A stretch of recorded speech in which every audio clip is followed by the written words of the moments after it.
Creature commandos के season 1 के साथ में फाइनली जेम्स गन के DCEU का शुभारंभ जो है वो हो चुका है। देखो वैसे तो जेम्स गन ने इससे पहले द सुसाइड स्क्वाड और पीसमेकर ये दोनों ही चीज़ें डायरेक्ट कर रखी थी, लेकिन ऑफिशियली इनॉग्रेट हो रहा है DCEU इस सीरीज के थ्रू। और साथ में ये जो जेम्स गन की जो स्लेट है उसमें जो गॉड और मॉन्स्टर्स वाला पार्ट है वो शुरू हो रहा है क्रीचर कमांडोज से। तो क्रीचर कमांडोज एक एडल्ट एनिमेटेड शो है और तुम्हें ये देखना चाहिए या नहीं इसके बारे में बात करेंगे। सीरीज में टोटल 7 एपिसोड्स हैं और इनकी जो लेंथ है वो कुछ 25 से 28 मिनट के आसपास की है। तो बहुत छोटे छोटे एपिसोड हैं, तुम्हारे पास टाइम कम है तो भी इनको तुम देख करके एंजॉय कर सकते हो। बाकी अगर इसकी कहानी की बात करूं बिना किसी स्पॉइलर के, तो कहानी सिर्फ इतनी है कि अमेंडा वॉलर जो है वो इस बार कुछ क्रीचर्स और मॉन्स्टर्स की टीम बना रही है अपने टास्क को कंप्लीट कराने के लिए।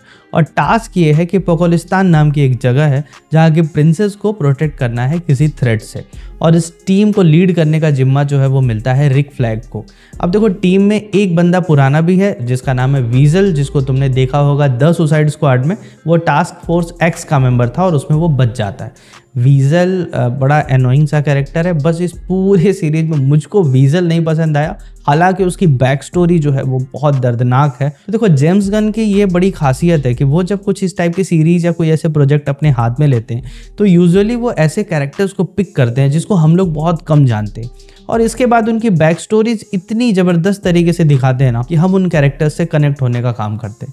यही काम उन्होंने किया था गार्जियंस ऑफ द गैलेक्सी में, जिन कैरेक्टर्स को एवरेज मूवी गोवर तो जानते भी नहीं थे, और हालांकि फिर वही कैरेक्टर्स सबसे ज़्यादा लवेबल बन गए। साथ में उनका एक और सिग्नेचर स्टाइल जो तुमको पता ही होगा कि वो मिक्सटेप बहुत अच्छी डालते हैं अपनी सीरीज में। Same goes with this series also, बहुत अच्छे अच्छे गाने हैं, तुम जा करके चेकआउट कर सकते हो। साथ में जो नए कैरेक्टर्स हमारे लिए इंट्रोड्यूस कराए गए हैं उसमें नीना है, ब्राइड है, फ्रैंकस्टाइन है, और साथ में है GI रोबोट, और लास्ट में सबसे ऑसम कैरेक्टर है डॉक्टर फॉस्फोरस का। और इन सभी की बैक स्टोरीज जो है वो सब की सब जो है वो बहुत ट्रेजिक हैं।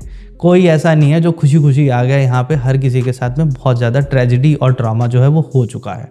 और इसी वजह से इन कैरेक्टर से जैसे जैसे सीरीज़ ख़त्म होती चली जाती है हम इनके साथ में कनेक्टेड फील करने लगते हैं, और ये सारे कैरेक्टर्स जो हैं वो हमें अगले सीज़न में देखने को मिलेंगे, और साथ में DCU में इंक्लूड भी किया जाएगा लाइव एक्शन सीरीज़ में। साथ में इसमें एक और इंट्रोडक्शन हो गया है क्ले फेस का, जिसके नाम से एक मूवी जो है वो भी आने वाली है। अब देखो मार्वल का व्हाट इफ का सीज़न 3 खत्म हो गया, उसका मैंने कोई रिव्यू नहीं किया क्योंकि उसको देखने के बाद मैं इतना डिसअपॉइंट हो गया था कि मैंने सोचा यार कि इस पे रिव्यू भी बनाना जो है वो मेरा टाइम वेस्ट होगा और तुम्हारा भी टाइम वेस्ट होगा। व्हाट इफ का सीज़न 1 सबसे बेहतरीन था, सीज़न 2 के साथ इन्होंने अपनी क्वालिटी जो थी वो लूज़ कर दी, और जो सीज़न 3 था उसने समझो कि ताबूत में आखिरी कील मारने का काम कर दिया। अच्छा है कि व्हाट इफ का कोई और सीज़न नहीं आने वाला, हालांकि हमको क्रीचर कमांडोज का सेकंड सीज़न जो है वो भी देखने को मिलेगा।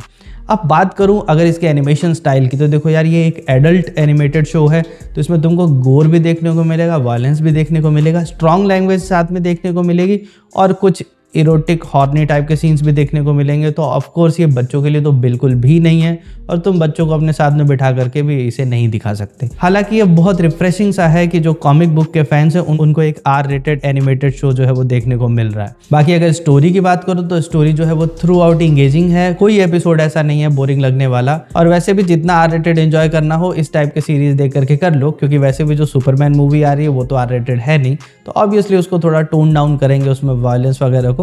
लेकिन ये वाला जो सीज़न था वो पूरी तरह से टाइम वसूल था, क्योंकि इसके एपिसोड छोटे हैं तो बहुत ज़्यादा खलते नहीं हैं और बहुत फास्ट पेस्ड है। वैसे तुमको एक बात और बतानी थी कि आज़ाद मूवी जो है वो भी रिलीज़ हो चुकी है, और चाह करके भी, मतलब अपने आप को लाख फोर्स करने के बाद भी मैं अपने आप को मना नहीं पाया कि मुझको वो मूवी देखनी है, तो इसलिए उसका रिव्यू चैनल पे नहीं आएगा।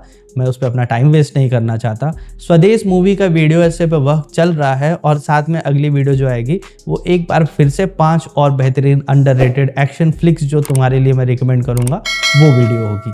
तो चैनल पे बने रहने के लिए थैंक यू सो मच, और चैनल को सब्सक्राइब करो, मैं फिर से बोल रहा हूँ। मिलते हैं अगली वीडियो में, बाय बाय।